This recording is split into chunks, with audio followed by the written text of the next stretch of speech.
What's up guys, it's Brooke and Chelsea, and we are here with another video this week. We are going to be talking about unhealthy relationships. We've all been in one. I've been in a few. Chelsea's been in a few. I mean, I don't have many relationships, but all my shit's unhealthy. I don't know. So yeah, we're just going to have a general conversation about we're just gonna talk about signs to look out for in an unhealthy relationship. And one sign that you're in an unhealthy relationship is that you don't like when your partner or your significant other goes out without you. And that could be because you're overly jealous. You know, this is saying like if they haven't wronged you, they could just be trying to really control the relationship, which is not something you want to be in. I think I would say I probably am always that controlling person in a relationship because I didn't trust anybody that I had flings with back in the day. I was not introduced to relationships the proper way, that's for sure. Yeah, when we were first together, I hated the idea of her going out because I knew what she had done before, but at the same time, I had, reasons to be uncomfortable with her going out, and vice versa. She had reasons to be uncomfortable if I went out. Those nights when I knew Chelsea was at a party, those are the worst. Yeah, trust me, I'd stay home and just hoping for the text. Don't get the text because maybe her mouth is on someone else's mouth. Another sign of an unhealthy relationship is constantly fighting. It's totally normal and expected of a couple, to have arguments here and there, especially if you're living together, because then it's easier to get under each other's, skin. But if you're constantly fighting, that's a huge red flag, because in a relationship, the good times are supposed to outweigh the bad times. And you can assess that, like, are you the person picking the fights? Is your partner picking the fights? I know we did a video a few months back talking about, fights, and you gotta decide if it's worth it. But if your partner's just bickering because you know that they're just trying to pick a fight with you because they don't have anything better to do, that is so unhealthy. And a lot of times if your partner is just constantly picking a fight with you, it's because, maybe subconsciously they're guilty about something else. And so they want to get mad at you before you can get mad at them. If that makes sense. I mean, I would say that's like key to what Chelsea and I went through in 2010 with our whole breakup. It's like, I'm assuming the worst out of Chelsea because I know what I would be doing. Turns out we were both right in the situation, but we both had grounds to feel and act the way that we did because we felt weird about what we were doing. I totally get that. It causes a lot of fighting, so that's something to definitely evaluate. So another thing to look out for are those manipulators out there who prey on, girls with low self-esteem or someone who's at their most vulnerable so that they can keep them under their thumb. You'll be super vulnerable, going through a really hard time, and they'll come in and they'll play the hero, and they build you up, they make you feel good, and they make you feel like they're someone that you need. Yeah, I mean, I agree with Chelsea. Let me first start by saying I haven't had a lot of relationships. I think Chelsea has been in more long-term relationships than I have. I had a lot of flings and hooked up, but hook up, I mean like you make out once and then you're like talking for a couple weeks and then it dies out. So I have had less than 5 relationships. So with that said, unfortunately, I was actually that person that Chelsea was talking about. I was that person who found myself in a situation where I was going after the girl with the low self-esteem. It's a power play, really. I mean, I'd like to blame it on anything else, but it's power play. It's knowing you have power over an individual's lives because they need you, but you've manipulated the situation to where that is what it is. So yeah, I've definitely turned over a new leaf from then. I've been the victim in this situation where the Superman came in and, I was having a really hard time in my current relationship, and I was really vulnerable, and I was very suspicious of said person being bad to me, and this superhero came in and swooped me up and promised me the world, and then fell flat, and I was stuck in an unhealthy relationship for almost 2 years. So I just came back and Superman right back at you. She came back and Superman me out of I reverse Superman you. Superman. There are people out there that are in love with the idea of being in love. I think a lot of my relationships were loosely based off of that.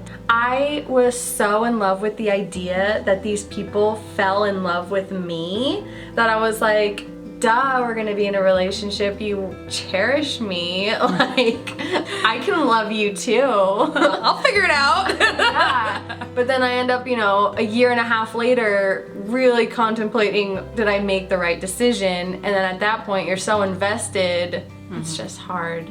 That is me too. I was totally someone who loved the idea of love. I was so love drunk, like had a crush on a new person every other week. But then I got to a point when I realized, okay, Brooke, do you really like them, or is this just like a one-off like crush feeling? And differentiating the two made me really reevaluate what love and liking someone really means. And so I became better about really getting down to the bottom of my feelings, really understanding, do I like this person, or do I have a little crush on them because we're all drunk and we're out and we're having fun? There's a difference. For me, it was just, I was so easily infatuated with people, and it was such a passionate feeling. I was like, this can be nothing but love, right? When in actuality, it was just, you know, something that was hot, you know, at the time, and quickly like faded out, because once you get past all of, you know, the honeymoon phase, you really start to get to know the person, and most of the time I didn't necessarily like the person that I was so-called in love with. But that was the different factor between Chelsea, and that's how I knew she was the one, is I knew I was gonna love her for a long time. Chelsea can attest to this. Years ago, when we were breaking up once again, I said to her on the phone, I said, Chelsea, we can go 10 years without talking. Put us both in a room together, someone's getting pregnant. That's what I said to her. And sorry, Cynthia. It's true. So I knew no matter how much time was passed, my fire was gonna burn bright for this girl. And that's when I knew I loved her more than the one-off crutches I thought was love when it really wasn't. So. Yeah. See, I wasn't so fortunate, because I would always compare my current relationship to how I felt about Brooke. And in the moment, in the beginning stages, I was like, this is hot, you know, this is amazing. And then down the road, I'm like, oh my gosh, I don't feel the same way that I feel about Brooke right now with this person. After 2010, same for me. No one hit that bucket. Like, no one made it to anywhere near as much as I wanted to feel about you. Something else you want to make sure that you still have in your relationship is that emotional intimacy. Emotional intimacy is that connection that you have when you can be completely vulnerable with someone, and when your relationship is lacking emotional intimacy, it can just fade and die out, and it can leave you in like an empty, lonely feeling relationship, to where, you know, people say like, you know, I felt more alone when we were together than when I was just by myself. And that's an honest thing, because when you aren't able to be vulnerable and open up with someone, you're really not making any connection there. And so you're isolated in your feelings. I can firmly say you were the only person I have felt emotionally intimate with. And you know how important that is for me. And that's why A, I didn't get as many relationships as one would think, and two, why none of them lasted very long. A lot of my relationships ended because of this issue. It was super hot and passionate in the beginning, and you know, we had things in common and we could have fun, but once all that dies out, there's nothing left at the base, the core of the relationship. And that's something that Brooke and I always had, which was why it was always so easy for us to jump back into the on again. Ever since the first time we talked, we were always very vulnerable, and I was able to tell you things that I've never told anybody. Awesome. I have no idea why I felt that closeness. Well, now I know, because we're soulmates. But I never could explain like why I felt that way with you. I just think that's why we had such a solid, you know, dysfunctional, but solid relationship, was that we could just completely be open and vulnerable with each other. It took Chelsea and I breaking up in 2010 to understand and learn all these things about me when it comes to relationships. So again, I would never take that experience for the world, because I wouldn't be the same Brooke today if it hadn't been for that traumatic love experience. I don't think I would nearly appreciate you as much as I do now if we didn't have that 2-year breakup. I've always been like the princess in a relationship, and I've always held the power, you know?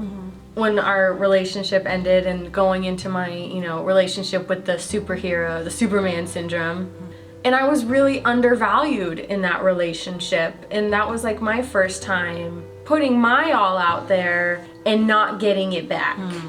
See, for me, you were the first person I had conversations with who had all of the power.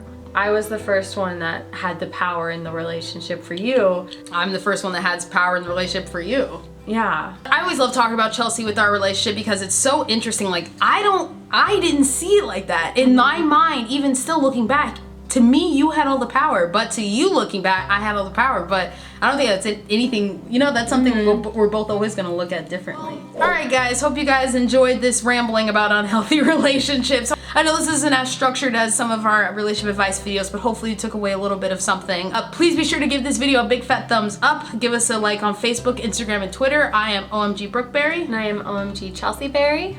Quickly, before we go, I just want to shout out my healthiest unhealthy relationship, which was my very first boyfriend in 8th grade. His name is Brad. You see him here. Hi, Brad. He's gay, I'm gay, and if we ever got married, it'd be a gay marriage. So, love you, Brad. Bye. Bye.